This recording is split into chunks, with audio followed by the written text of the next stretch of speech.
Lúcia adorava reunir os amigos em sua casa para contar histórias misteriosas que eles conheciam. Toda semana, a turma se encontrava na sexta-feira à noite e fazia uma divertida bagunça. Dona Fátima, a mãe de Lúcia, gostava muito de ver a filha e os amigos reunidos e sempre fazia um delicioso lanche para eles. Essa noite eu contarei uma história diferente que ouvi do meu vô Bento. Na verdade, é uma lenda misteriosa, disse Lúcia. Uau, que demais! Falou Lucas, muito empolgado.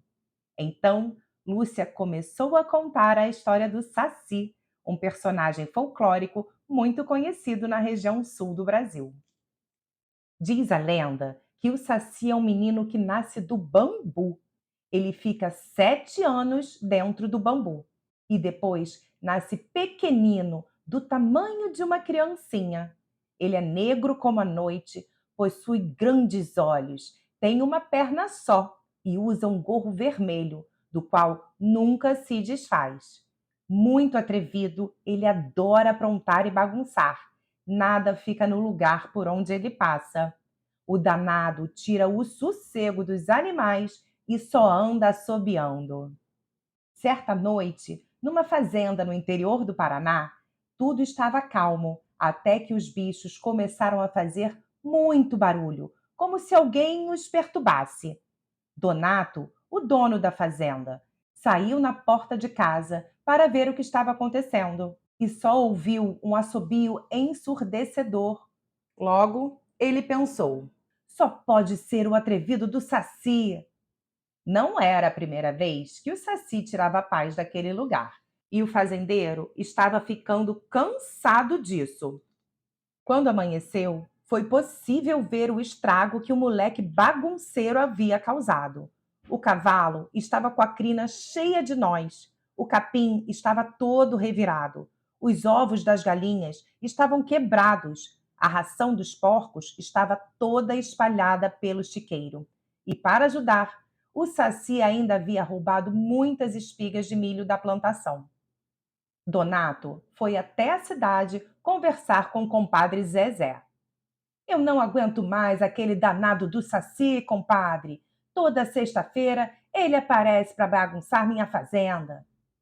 Olhe, compadre Donato, você tem que pegar esse serelepe, disse Zezé. E como é que eu vou fazer isso? O atrevido é mais ligeiro do que uma raposa, respondeu Donato. Você espera uma noite de muita ventania. Com certeza, o Saci vai aproveitar para aparecer do jeito que mais gosta, num redemoinho. Você fica escondido e quando o redemoinho chegar com o Saci dentro, você joga uma peneira nele.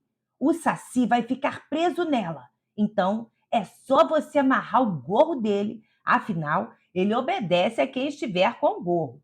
Assim, você vai prendê-lo em uma garrafa e ele fará tudo o que o compadre mandar, ensinou o compadre Zezé ao fazendeiro. Donato anotou tudo e, na noite da sexta-feira seguinte, ficou escondido, esperando o Saci. O vento estava forte e logo um grande redemoinho se formou, com o bagunceiro dentro dele, tirando tudo do lugar. O fazendeiro não esperou mais, lançou a peneira dentro do redemoinho e prendeu o Saci. Depois, tirou o gorro da cabeça dele e colocou o moleque dentro da garrafa. Por favor, solte-me! Gritou o Saci. Não solto, não! Você só sabe fazer arte na minha fazenda. Isso não está certo! Disse o fazendeiro, muito bravo. O Saci viu que tinha feito um mau negócio e, para escapar, fez uma promessa. Se o senhor me soltar, prometo nunca mais aparecer por aqui. O fazendeiro ficou com dó do moleque e, acreditando nele, soltou-o. De fato, o Saci nunca mais apareceu por lá, mas diz a lenda que ele continuou fazendo suas travessuras em outras fazendas. Que história incrível, Lúcia! Será verdade? Perguntou a amiga Ana. Se é verdade, eu não sei. Mas meu avô garante que já viu o Saci lá pelas bandas em que ele mora. E tem mais. Não existe apenas um saci, existem vários soltos por esse interior do Brasil. Tomara que eles não resolvam pular aqui pela cidade, disse Lúcia, enquanto todos davam risada.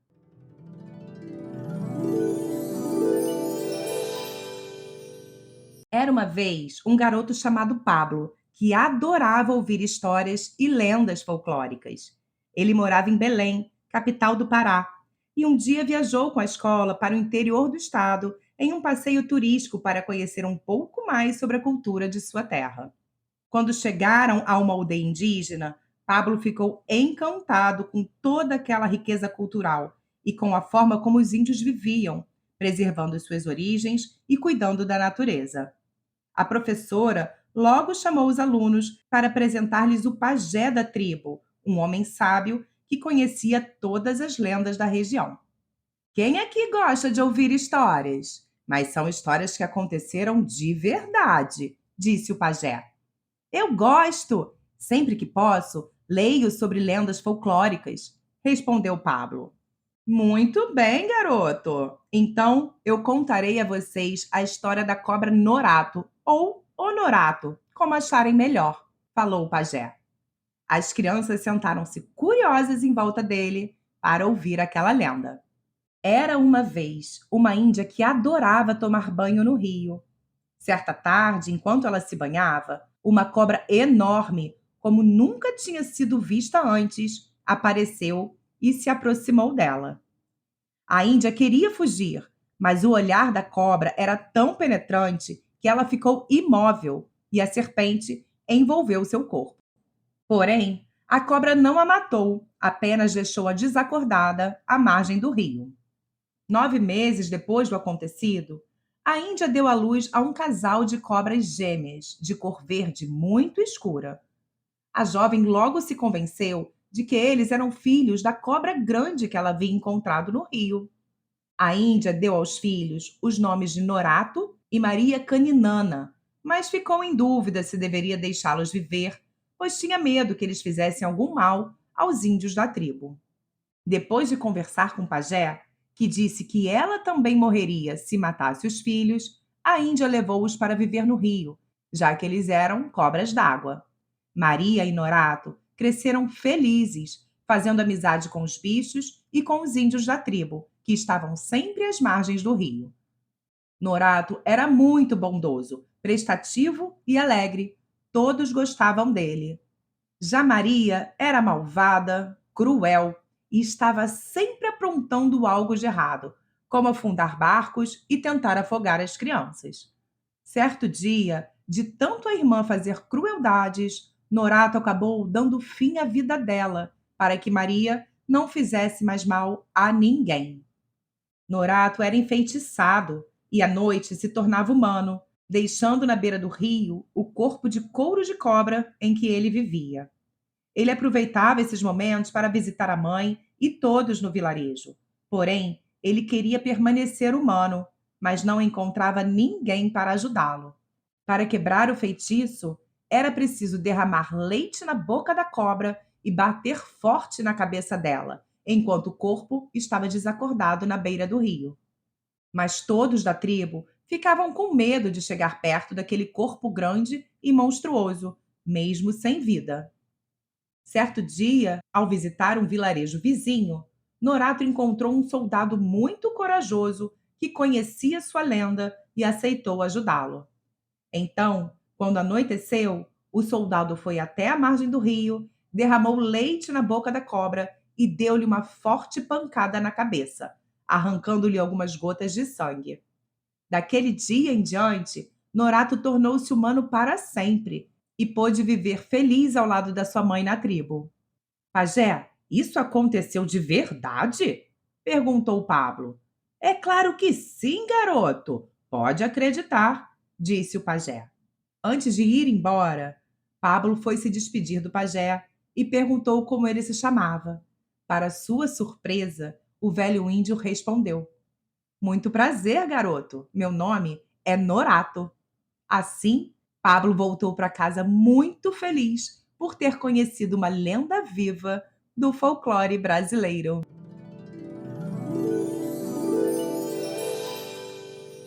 Larissa era uma menina muito esperta que estava empenhada na pesquisa para um trabalho escolar. Todos os alunos deveriam mostrar exemplos de como preservar a natureza. A menina gostava muito de história. Além da pesquisa que estava fazendo, queria mostrar aos colegas como era possível unir os dois assuntos. Então, ela foi procurar nos livros e na internet algum personagem da história ou do folclore brasileiro que fosse ligado à preservação da natureza e encontrou o famoso Curupira. Larissa gostou muito desse personagem folclórico e começou a fazer uma grande pesquisa sobre ele. A menina descobriu que o Curupira era um ser muito pequeno, do tamanho de um menino de 6 ou 7 anos. Ele tinha os cabelos vermelhos como fogo e seus pés, diferentes dos de todos, eram virados para trás, fazendo com que suas pegadas confundissem as pessoas que tentassem segui-lo. O Curupira era conhecido como defensor da natureza, além de ser um grande amigo dos animais. Suas histórias corriam por todo o interior do Brasil, relatando as façanhas dele ao defender florestas de caçadores que queriam destruí-las. Dizia a lenda que o Curupira andava pelas matas e, em dias de grandes tempestades, ele saía batendo no tronco de todas as árvores para saber quais estavam ocas. Assim, ele alertava os moradores das aldeias e os animais para ficarem longe daquelas árvores, pois elas poderiam cair durante a tempestade. Larissa também descobriu o grande truque do Curupira para enganar os caçadores que queriam destruir a natureza. Como os pés dele eram virados para trás, sempre que o Curupira encontrava caçadores maltratando as florestas, ele deixava suas pegadas de forma que confundissem os homens. Assim, eles se perdiam na mata e acabavam indo embora.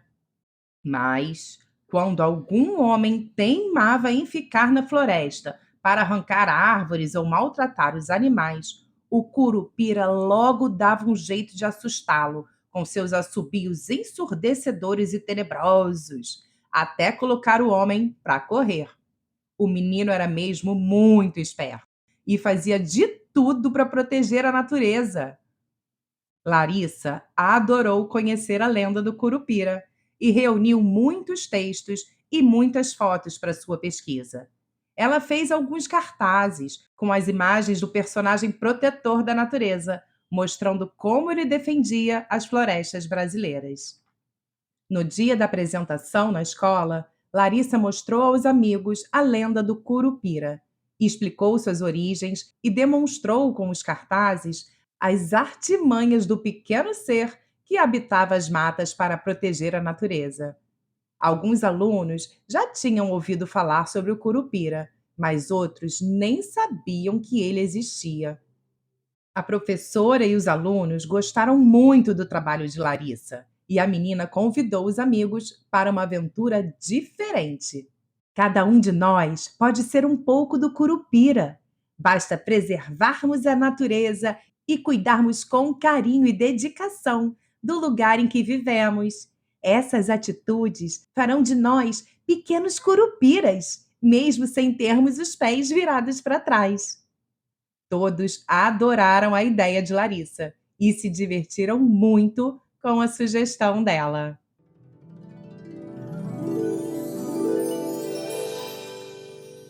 Era uma vez uma cidade simples do interior de Goiás, em que todos os moradores se conheciam e ajudavam uns aos outros.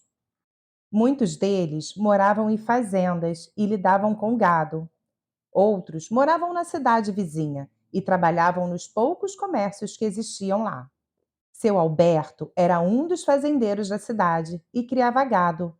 Ele vivia com a esposa e os empregados, e seus filhos e netos moravam na capital. Nas férias do meio do ano, sua neta Paula sempre ia para a fazenda passar alguns dias. Logo, ela chegou para fazer companhia a eles. Paulinha, eu fico tão feliz quando você vem passar as férias aqui, disse o avô. Essa fazenda se enche de alegria com sua presença, confessou a vovó Meire. Paula também gostava de visitar os avós, principalmente porque sempre voltava para casa cheia de histórias sobre as aventuras que vivia lá ou sobre as lendas que seu avô contava.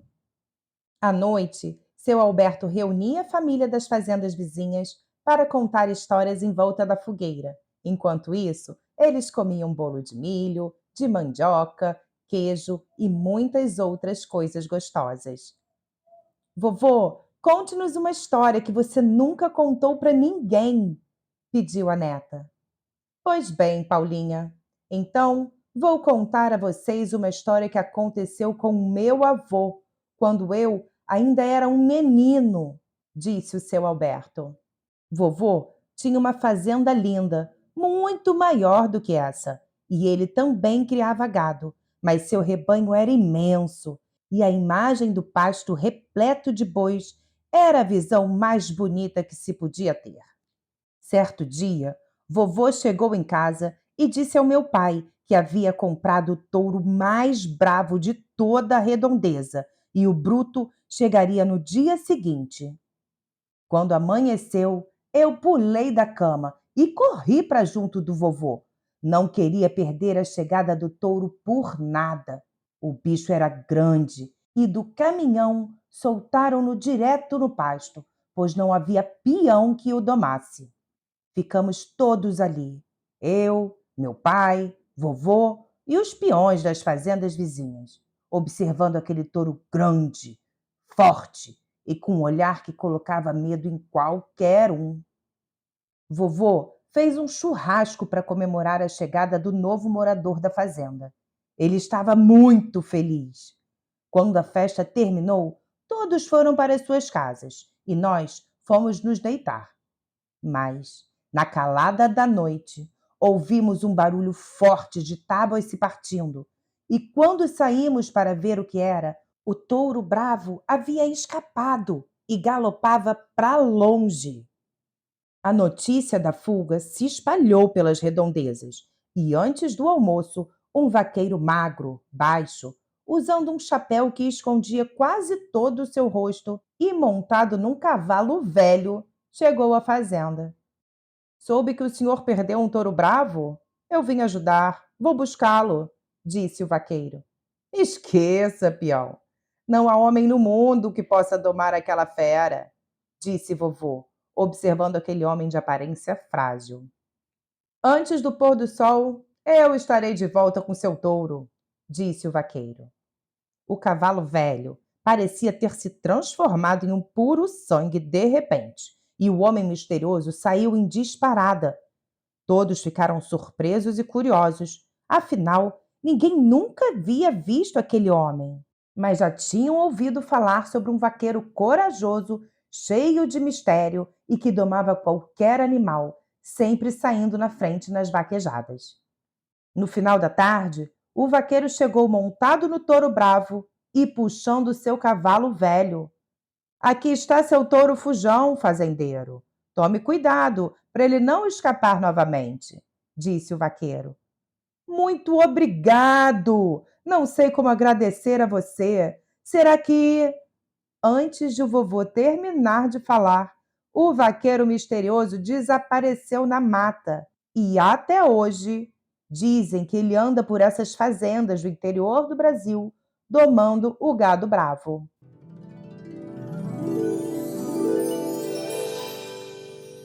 Era uma tranquila manhã de primavera no bairro em que Fábio morava. Mas, quando o garoto chegou ao parque para encontrar os amigos, viu que algo estava acontecendo. Os colegas conversavam sem parar. Você ouviu também? Foi aterrorizante, disse Flávia. Eu fiquei morrendo de medo, falou Júnior. Meu avô, que já morou em uma fazenda, garantiu que era o uivo de um lobisomem, completou Carol. Fábio não entendeu nada e perguntou aos amigos qual era o motivo de tanta conversa. Vai dizer que você não ouviu o uivo horripilante ontem à noite? Perguntou Flávia. Eu não. Dormi feito uma pedra, falou Fábio. Impossível. Não se fala em outra coisa no bairro.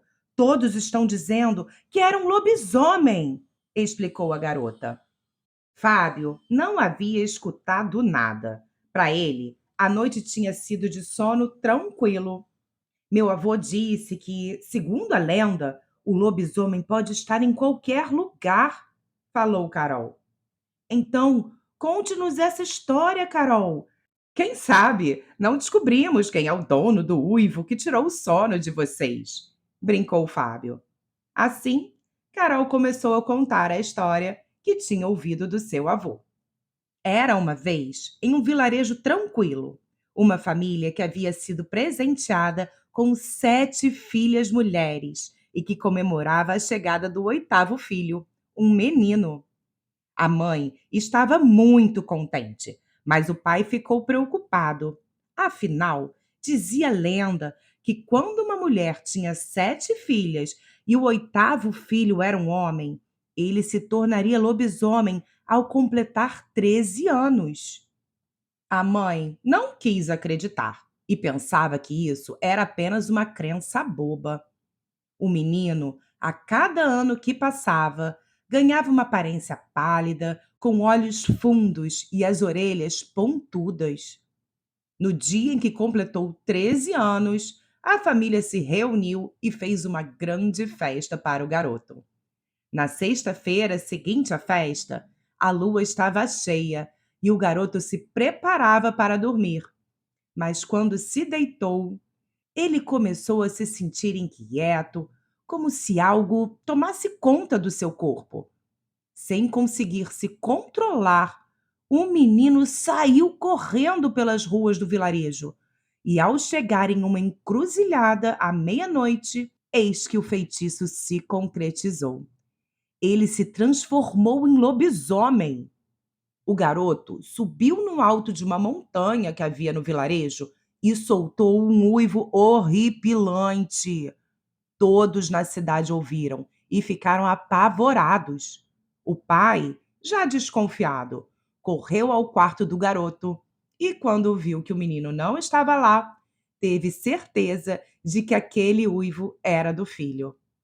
Enquanto a família saía à procura do garoto, o lobisomem assustava a todos. Por onde passava, as luzes se apagavam e, em um curto período, ele percorreu 7 cemitérios com toda a sua velocidade. O pai conhecia a lenda e sabia que somente um golpe forte na cabeça do rapaz, antes de o galo cantar e ele voltar a ser humano, poderia livrá-lo para sempre do feitiço. Quando encontrou o filho, o pai se aproximou dele escondido e, com cuidado, bateu em sua cabeça. Naquele instante, o garoto voltou à sua forma humana e pôde viver em paz com sua família para o resto da vida. Todos ficaram surpresos com a lenda e começaram a acreditar que o uivo da noite anterior poderia ter sido o mesmo do lobisomem. Os amigos perceberam que Fábio havia ido embora e acharam estranho. Ele deve ter ido buscar a irmã, que chega de viagem hoje. Ela é a mais velha das 7 que ele tem, explicou Júnior, inocentemente. Como assim? Ele tem 7 irmãs, é o oitavo e o único homem entre os irmãos e tem 13 anos? Nesse momento, todos se olharam assustados e imaginaram a mesma coisa. Fábio também era um lobisomem.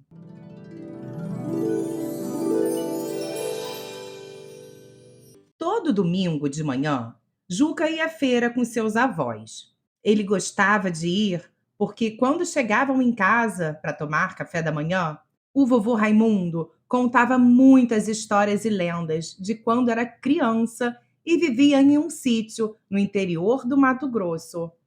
Certo domingo, quando estavam voltando para casa, Juca, o vovô Raimundo e a vovó Dalva passaram na padaria e encontraram o padre da paróquia do bairro, que era muito amigo deles. Depois de se despedirem do padre, Juca perguntou: Vovô Raimundo, por que os padres não podem se casar? Porque quando um homem decide se tornar padre, Ele dedica toda a sua vida ao sacerdócio, Juca, explicou o avô. Mas, vovô, e se um padre se apaixonar por uma mulher? Ele pode se casar com ela? Perguntou Juca novamente. Juquinha, hoje eu vou contar uma história para você que diz o que pode acontecer se um padre resolver abandonar a batina para se casar, disse vovô Raimundo. Quando chegaram em casa, vovó Dalva foi para a cozinha preparar o café, enquanto Juca se acomodava na sala. Vovô Raimundo sentou perto do neto e começou a contar para ele a curiosa lenda da mula sem cabeça. Era uma vez, há muitos e muitos anos, lá no interior do Mato Grosso, um rapaz esperto, inteligente e bem afeiçoado. Desde criança, ele dizia para sua mãe que queria se tornar padre. Os anos passaram, o rapaz foi estudar na capital e, depois de formado, voltou, já como padre, para o vilarejo onde morava. Os pais do moço sentiam-se orgulhosos e todo o vilarejo se reuniu para assistir à primeira missa dele. Logo após a celebração, o rapaz reencontrou alguns amigos de infância, entre eles uma linda moça por quem já havia se apaixonado. Depois de alguns encontros com a turma, o padre percebeu que ainda sentia algo por ela e mais, ela estava correspondendo. Quando a moça confirmou que sentia o mesmo por ele, o padre não pensou duas vezes, abandonou a batina e casou-se com ela. Todos na cidade ficaram surpresos e muito preocupados. Afinal, dizia a lenda que a moça que se casasse com o padre se transformaria em uma mula sem cabeça. O casal não deu bola para isso, mas poucos dias depois do casamento, em uma quinta-feira, noite de lua cheia, a moça realmente se transformou em uma mula marrom com uma tocha de fogo enorme no lugar de sua cabeça. Com ferraduras de prata, os freios pendurados no pescoço e relinchando muito alto, a mula sem cabeça saiu assustando a todos nos 7 povoados pelos quais passou. A mula era atraída pelo reflexo das unhas e dos dentes. Por isso, quem cruzasse seu caminho deveria esconder essas partes do corpo para se proteger. Apaixonado, o padre tomou coragem, laçou a mula e arrancou os freios que ela levava pendurados. Com isso, o feitiço se quebrou e a moça voltou a ser humana novamente. Assim, o padre e sua amada puderam viver felizes para sempre. Viu, Juca, por que um padre não pode se casar? Diz a lenda que as mulas que ainda não tiveram o feitiço quebrado relincham por aí em noites de lua cheia de quinta e sexta-feira, falou vovô Raimundo. Que lenda fantástica! Vou prestar atenção nas madrugadas. Quem sabe eu ouço alguma mula sem cabeça andando por aí, disse Juca, arrancando gargalhadas de seu avô.